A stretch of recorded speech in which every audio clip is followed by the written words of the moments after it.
Right, I'm Robson, as if you didn't already know by this many videos.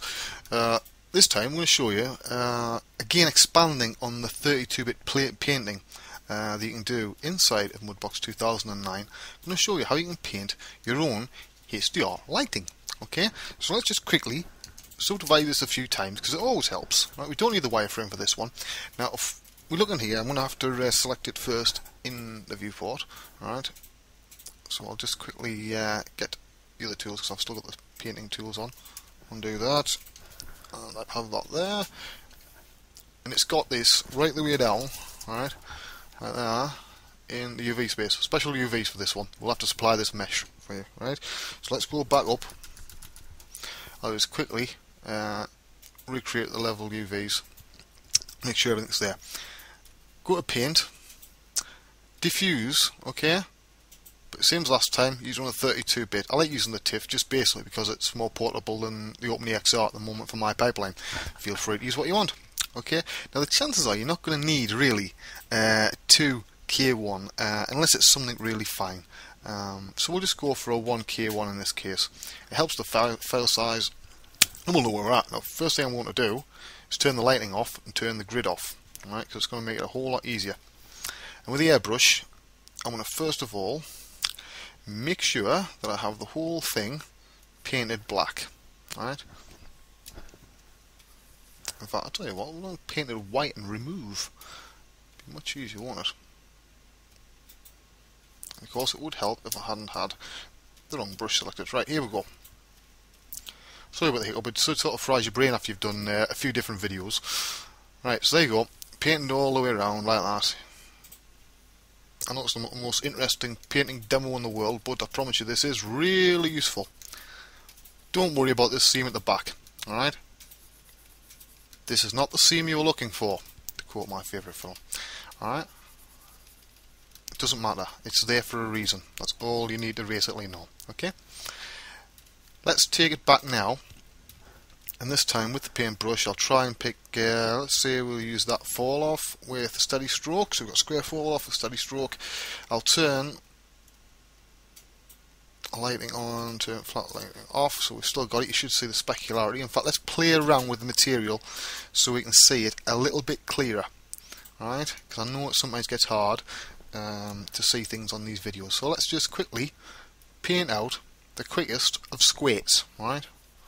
Like that. That's like a grey, lightish grey.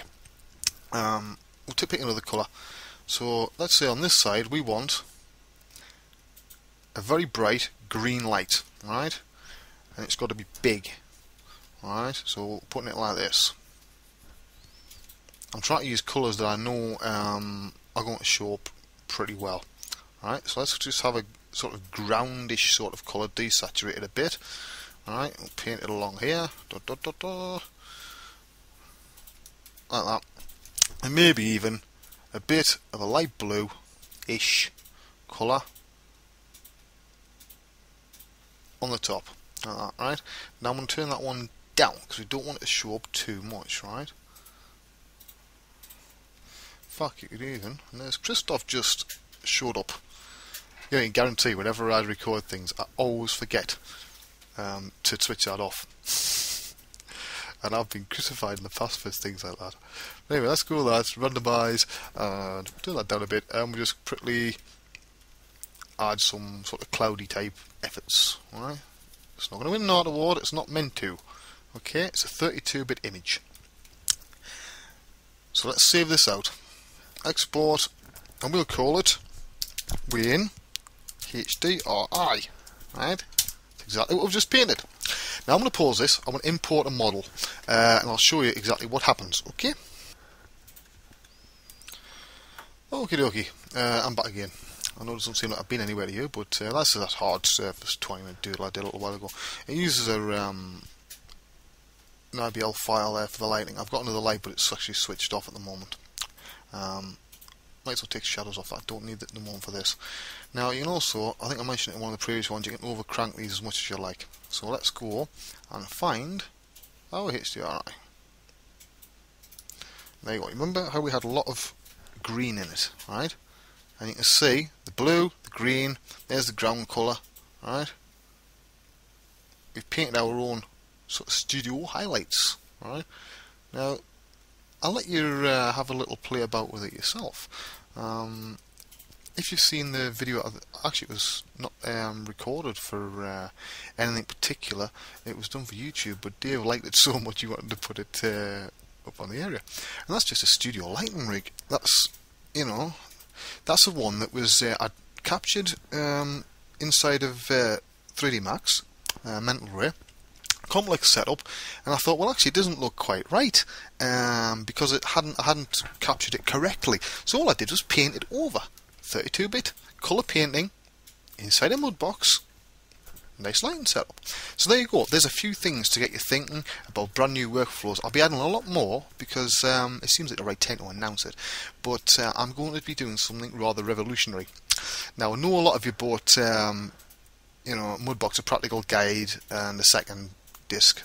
I left Curve some time ago for reasons that shall remain nameless, but I didn't want to leave people in the lurch, so I'm going to release at least one DVD length of tutorials free here on the area.